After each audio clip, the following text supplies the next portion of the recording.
Ta interpelacija je bila na nek način nujna. Ne glede na to, koliko časa je še, pred volitvami smo prepričani, da je to orodje opozicije treba bilo uporabiti in opozoriti na eni strani vlado in konkretnega ministra, na drugi strani pa tudi ljudi, da se varnost slabša in z varnostjo se ni igrati. Tega ministra smo interpelirali že enkrat letos, a situacija se od takrat ni poboljšala, vendar se poslabšuje. Minister in predsednik vlade nadaljujeta tako imenovano depolitizacijo policije tako, da jo politizirata. Zdaj sta šla še dalje in primer Hvala in sumi preiskovanja, trgovanja z ljudmi, ki je eno najbolj gnusnih kaznivih dejanj, se je zapletlo do te mere, da več ne vemo, kdo pije in kdo plača, kdo dejansko vodi to preiskavo, kdo obvešča preiskovalce in kaj se bo na koncu dejansko zgodilo. Torej, policija je v res zelo slabem stanju. To kažejo tudi sindikalisti iz policije, ki vedno znova pišejo. Mislim, da je bilo zadnje pismo ravno včeraj poslano ministru. Glejte, policija kot eden najbolj državotvornih organov je v razpadanju in nekdo je rekel tako: ladja, ki bi morala pluti z vsemi odprtimi jadri in skrbeti za našo varnost, gre direktno v čeri. Ta minister, njegovi sodelavci in predsednik vlade pa še vedno pojejo in plešejo. Še več, privoščijo si tudi prijateljske večerje. Namreč to, da je minister odredil, in to po težkih mukah, notranjo revizijo oziroma preiskavo dejanj v primeru Hvala, ob tem pa zaobšel svoj lastni kabinet, kjer dela sestra osumljenca in kjer je delal tudi bivši direktor policije, da je obšel ta dva kabineta, jasno kaže na to, da nekoga ščiti. Saj veste, da so stvari v zvezi z preiskavo pri Hvali dogajale še pod bivšim direktorjem policije, gospodom Jusićem.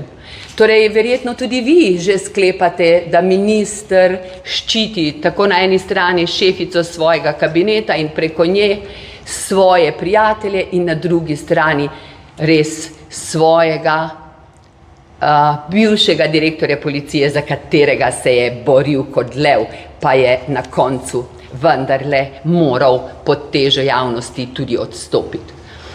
To, da so policisti nezadovoljni, se kaže tudi pri njihovem delu. Kot veste, kot sem že rekla, sindikati so nezadovoljni, posebno z reorganizacijo CVZ-ja. Ne pozabimo, to je služba, ki varuje najvišje politike v naši državi. To je služba, ki bi morala biti najbolj strokovna in bi jim morali ne samo ljudje, ampak tudi nosilci oblasti zaupati, vendar temu ni tako. Človek se sprašuje, zakaj. Spomnimo na leto nazaj. Najprej so krčevito se branili, da je s službo vse v redu.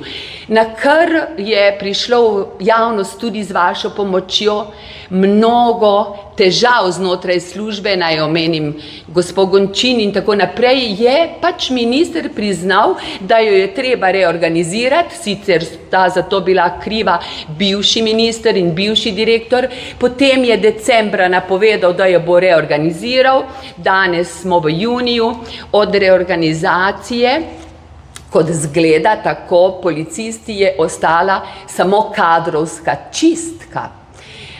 Namreč, kot sem rekla na začetku, čiščenje policije neposlušnih in strokovnih kadrov se nadaljuje. In tudi ta reorganizacija CVZ-ja je namenjena izključno temu. Drugače pač predsednica vlade ne bi si zaželela svoje ekipe varnostnikov, kajti preko podatkov, ki jih imajo varnostniki, se lahko nadzoruje marsikakšnega politika, ki trenutni oblasti ni všeč. Torej, tudi kadrovska situacija v policiji je slaba. Marsikaj, kar je bilo obljubljeno, ni narejeno. Naj še spomnim obljube o tem, da ta vlada ne bo koruptivna, da bo spoštovala vse institucije. Policijo spoštuje tako, da jo politizira, KPK spoštuje tako, da je njen predsednik že v dveh bi rekla, primerih obravnavan na KPK-ju. Torej, za zaključek bom rekla tako, ne glede na to, kakšen bo rezultat te interpelacije, smo prepričani, da je bila nujna, da opozorimo na veliko odgovornost tako ministra, ki nima strategije vodenja policije, tako predsednika vlade, kot navsezadnje tudi koalicijske poslance. Tisti, ki bo podprl sedaj tega ministra, bo tudi prevzel odgovornost za situacijo v slovenski policiji in nasplošno v državi, vsaj kar se tiče varnosti. Zato je sporočilo Nove Slovenije ministru takšno: čas je za odstop, ne za prijateljske večerje. Sporočilo predsedniku vlade, ki je pa skrit nekje v svojem raju, naj se vrne v realnost. Dela ima dovolj. Hvala lepa.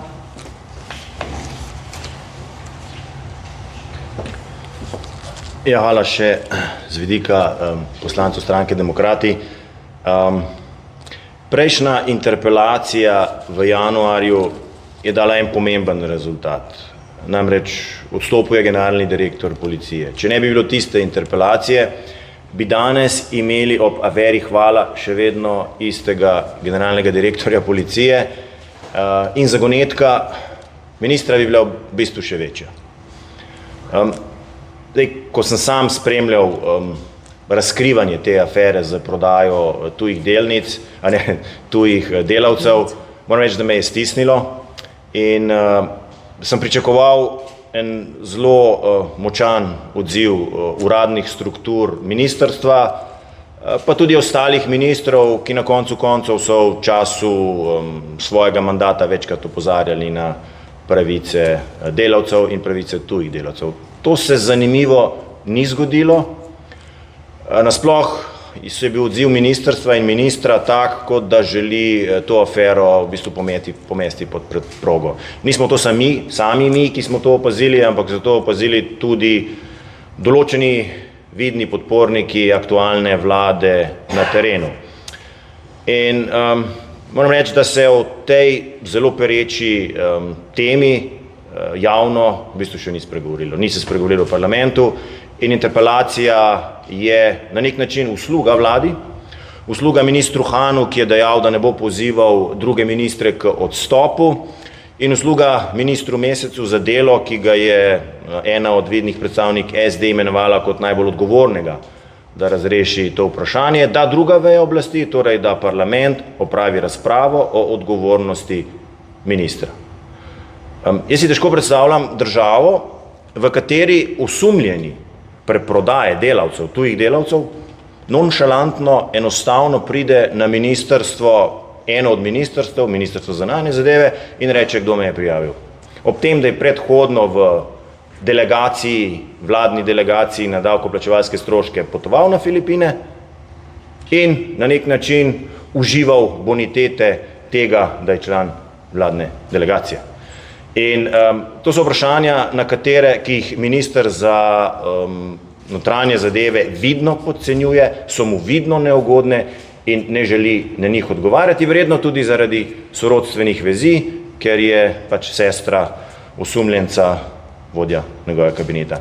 In interpelacija je za opozicijo edina priložnost in možnost, da sliši ministra dejansko argumentirati ali razložiti, zakaj je tako ne odreagiral, oziroma zakaj tako počasi reagira, oziroma zakaj temu vprašanju, ki seže v vrh varnostnih organov, policije, organov pregona, ne namenja takšne pozornosti, kot bi jim moral.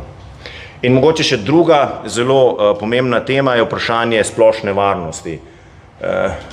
Namreč tudi po zadnji anketi Eurobarometra je viden ta upad občutka varnosti med državljankami in državljani Republike Slovenije. Mi smo na zadnji interpelaciji jasno podali opozorila z tega področja, minister se je delal, kot da tega problema ni, čeprav je več kot 2800 sistemiziranih delovnih mest v policiji še vedno nezasedenih, ampak vmes je prišla pa še pokojninska reforma. Napovedana pokojninska reforma in minister je že v času pogajanja za to pokojninsko reformo imel srednjeročni načrt o razvoju in delu policije za obdobje 2023-2027 in je bil jasno seznanjen s podatki, ki so sicer javno objavljeni in ki so znani in ki pravijo, da na podlagi določil SPIZ-2 od 2023 do 2027 se bo upokojilo oziroma izpolnilo možnost za upokojitev več kot 2900 policistov.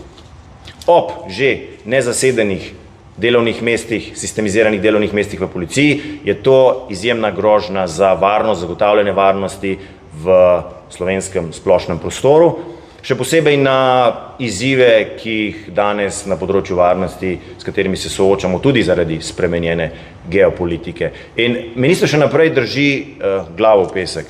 Če samo citiram dopis, ki ga je na ministra poslal Sindikat policistov Slovenije v začetku maja, kjer so zelo eksplicitno zavedli, citiram, v primeru sprejetja pokojninske reforme s pričetkom veljave in spreminjanjem pogojev za upokojitev s 1.1.2028, v Sindikatu policistov Slovenije ocenjujemo, da v naši službi pride najkasneje do takrat do resnih in nepopravljivih kadrovskih težav v vseh službah policije, MNZ in IRSNZ, kar se bo odrazilo skozi močno poslabšanje varnosti vseh državljank in državljanov v Republiki Sloveniji v prihodnost. Ne glede na to, v kateri fazi je mandat, je čas, da potegnemo ročno zavoro, da opravimo eno zelo poglobljeno razpravo v državnem zboru. Minister nam je dolžen dati odgovore in mislim, da se bo tudi v tem pokazala njegova objektivna in subjektivna odgovornost predlagateljev te interpelacije. Toliko mogoče z moje strani. Mogoče, kje so podpisi SDS? Niso bili potrebni. Gotovo je tukaj teklo kako usklajevanje, ste jim ponudili to podpis? Ne, kot veste, smo mi že prvo interpelacijo letos vložili z istimi poslanci, se opravičujem, z istimi poslanci. Mislim, da smo si tukaj vsebinsko blizu in ni bilo potrebe po iskanju druge večje podpore, za katero jo pa seveda pri razpravi in pri glasovanju absolutno pričakujemo v državnem zboru. Mogoče sem še to, gospod Kogar, jaz sem to že v soboto vprašal, kaj prvi odziv ministra že imamo, nekako, če ga v enem stavku strnemo, da je to dokaz njegovega dobrega dela. Ja, verjetno minister Poklukar se preveč druži ali pa posluša drugega ministra, to je minister za obrambo, ki je znan po enem stavku, vlada dela dobro. Kaj drugega pa ste v tem trenutku od njega pričakovali? Je pa res, da tako kot je že rekel tudi kolega Anže, pričakujemo, da se bo zresnil in da bo zmogel kaj več povedati kot to, da se ga bojimo oziroma da delajo dobro. Kajti podatki, ki jih imamo, ki smo jih našteli v interpelaciji in tudi podatki, ki izhajajo iz policije, to se pravi od ljudi, ki dejansko zelo dobro poznajo situacijo, kažejo ravno obratno. To so podatki, ki stojijo, po drugi strani pa tudi občutek varnosti pri ljudeh ne sme biti zanemarljiv. Prihajam iz Dolenjske, nikdar ne zamudim priložnosti, da bi opozorila tudi na izredno poslabšano varnost na Dolenjskem. Sama policija je letos v mesecu marcu razglasila zmanjšano varnost na Dolenjskem in konkretno v Novem mestu. Se je kaj zgodilo? Nič se ni zgodilo, samo pričakovali smo neke konkretne odločitve, poslali pa so na teren policiste, ki že itak so tam vsak dan in dejansko ne zmorejo opravljati svojega dela, na eni strani, ker jih je premalo, in na drugi strani, ker nimajo podpore vodstva. To pa moram povedati, to so mi policisti povedali sami, posebno kadar obravnavajo varnost na Dolenjskem, dejansko je treba zamolčati, kdo so tisti, ki največkrat kršijo predpise, in da ne bo ostalo neodgovorjeno, bom povedala jaz. To so največkrat člani romske skupnosti. Zakaj niste resno povabili stranke SDS, pa me zanima, če ste se s kako koalicijsko pogovarjali, da bi dala svoje glasove? Kot sem že povedala, mi smo povabili tiste k sodelovanju, s katerimi smo sodelovali že pri prvi interpelaciji, kjer smo vsebinsko bili že prepričani, da dejansko smo si zelo podobni, kar se je tudi izkazalo, ko smo se zelo hitro poenotili o besedilu interpelacije, in zato ni bilo potrebe, da bi iskali podporo pri drugih strankah, saj tudi druge večinoma ne, ko vlagajo interpelacijo. Pričakujemo razpravo in podporo pri opozicijski stranki, medtem ko nismo prosili za podpise koalicijskih strank, ker vemo, kakšna je koalicijska pogodba, vendar v tem primeru bi posebej rada poudarila, da ko gre za varnost, ko gre za tako šlamastiko in domačinskost pri vodenju resorja, ki je odgovoren za varnost ljudi, da mislim, da poslanke in poslance koalicije, koalicijska pogodba več ne veže, ker bojo prevzeli na svoje rame preveliko breme.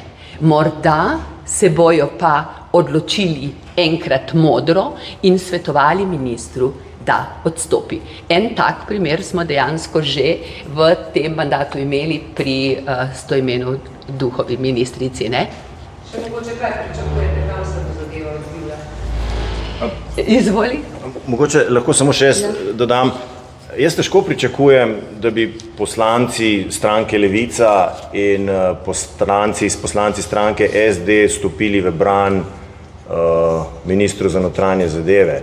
Mislim, to bi bilo pa res sporočilo, da so praktično vsi standardi politične kulture v času te vlade padli praktično pod nulto točko. Samo da upozorim, kaj je gospa Sonja Lokar pisala ministru Mescu. Napisala je, da je treba preprečiti, da se zadeve vsem na očeh pometajo pod preprogo v incestu med ministrom, sošolcem in družinskimi člani.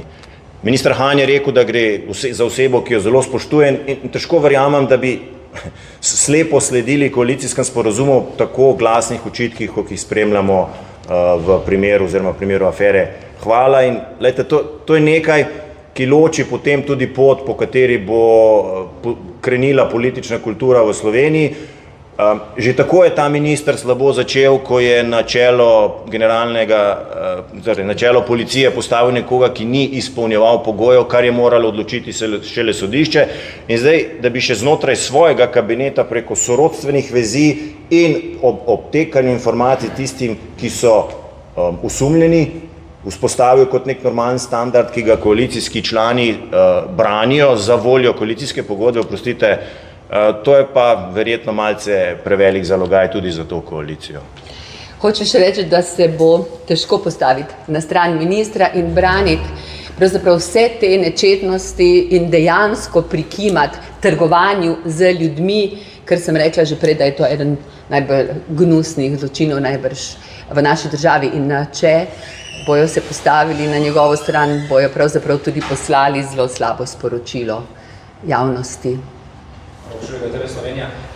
Včeraj smo v pogovoru s predsednikom vlade slišali, oziroma drugo iz njegovega odgovora moč razbrati, da očitno minister njegovo podporo še vedno uživa, oziroma da tukaj nekega skrhanega zaupanja ni. Recimo ob upoštevanju tega in recimo dejstva, da že na zadnji interpelaciji koalicijski stranki, koalicijski partnerci so se vzdržali pri glasovanju. Torej, pa to je vprašanje za oba. Kakšen izplen pravzaprav pričakujete, razen kot ste rekli, odgovorov na očitke in ta očitana kazniva dejanja, takšna in drugačna? Ja, lejte, zdaj treba je pregledati vsa dejstva, interpelacija bo prva dejansko priložnost, da se to naredi. Najprej bomo počakali, kakšen bo sploh odgovor ministra, ali bo ustrezno argumentiran ali ne bo, in ukolikor ne bo, mislim, da bo v sami razpravi na interpelaciji zelo jasno to tudi predstavljeno strani tistih, ki smo vložili to interpelacijo in verjetno tudi strani še marsikoga drugega v državnem zboru. Smo v fazi imenovanja novega direktorja policije. Ali je edini kandidat za novega direktorja policije naredil vse, kar je njegovi moči, da se tej aferi pride do dna, ali pa bo tudi v tem primeru očitno, da je morda kje potegnjena kakšna ročna zavora, ki onemogoča ustrezno preiskavo. Potem je treba tudi ugotoviti, kako je informacija o tem do tistega, ki je osumljen, torej do gospoda Hvala, sploh prišla ven, da se je potem zglasil na enem od ministrov. Kar nekaj teh vprašanje, ki je v tem trenutku težko odgovoriti, ampak še enkrat, če se spomnimo nazaj, prve interpelacije, podobno vprašanje, nobenega učinka ne bo, ampak učinek tiste interpelacije je bil, da je odstopil generalni direktor policije. Tako da važno je, da se o tem govori in mislim, da morajo tudi stranke koalicije tu začeti razmišljati, kaj jim je bolj v interesu ohranjati slabega ministra, ki škodi ugledu in tudi varnostni situaciji v policiji in v državi, ali vendarle odreagira tako, kot odgovorna stranka reagira, kjer ima prvo v vidu svojo lastno državo. Jaz se absolutno strinjam z vsem, kar je povedal Anže. Dodala bi še svoj pogled, ki je takšen. Gre najbrž za najbolj poslušnega ministra te vlade, ki dejansko res nima kompetenc ministrovanja, pa je tam pač na tem mestu z jasnim razlogom, da izpolnjuje ukaze in želje predsednika vlade. In kdor misli, da je predsednik vlade že opustil željo po kadrovanju znotraj policije z odhodom gospe Bobnar in gospoda Lindava, se moti. On ima še vedno jasna stališča in želje do določenih kadrov znotraj policije in reorganizacija CVZ-ja je ravno to, da se bojo tudi ti kadri počistili. Torej, jaz pričakujem, da bo gospod premier ga branil do konca, razen če bo ugotovil, da bo to končno škodilo njegovemu ugledu in ga bo zadnji trenutek vrgel čez ramo. Če pa so koalicijski poslanci res odgovorni in tukaj se res bomo vprašali, dokod lahko še politika pade, kako nizko, če so res odgovorni, bojo pravzaprav vse rešili muk in ga pozvali k odstopu. Ker bi bilo zelo koristno, če bi se že zadnji zgodilo, pa je takrat odstopil samo direktor, zdaj pa pričakujemo, da bo odstopil tudi minister, če ima kdo kanček soli oziroma politične odgovornosti znotraj koalicije. Še eno vprašanje za vas, gospod Logar, in sicer druga vložena interpelacija zaprostil je to skupaj s poslanci Nove Slovenije, torej brez poslancev SDS-a, pa me samo zanima, ali je to mogoče začetek neke koalicije oziroma sodelovanja, o kateri govori predsednik Nove Slovenije na Petri? Ne, to ni nič institucionaliziranega, kakorkoli. Ta interpelacija, kot tudi interpelacija zoper kulturno ministrico, je bila potrebna, tudi zaradi na nek način ohranjanja politične kulture. Jaz verjamem, da bojo obe interpelaciji, da bosta v tem obdobju pač deležne podpore celotne opozicije. Drugače je pa v politiki, mislim, da pomembna vsebinsko sodelovanje. Jaz bi tu pozval tudi koalicijske stranke, ker mislim, da se na primeru ravno trgovine s tujimi delavci in ravnanja ministra za notranje zadeve zagotovo najdemo in da je morda včasih treba ravno te vsebini prisluhniti, ne pa temu, kar so se zavezali ob podpisu koalicijske pogodbe.